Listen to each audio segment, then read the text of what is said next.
So this is one of the trickier parts, I think.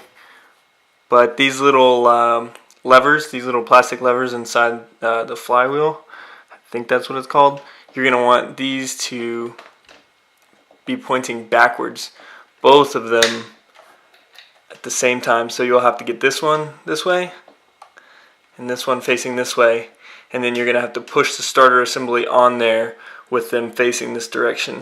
And I think that's the trickiest part because they're spring loaded. And of course you can remove the seat a little more than I did, but I just didn't feel like taking things apart.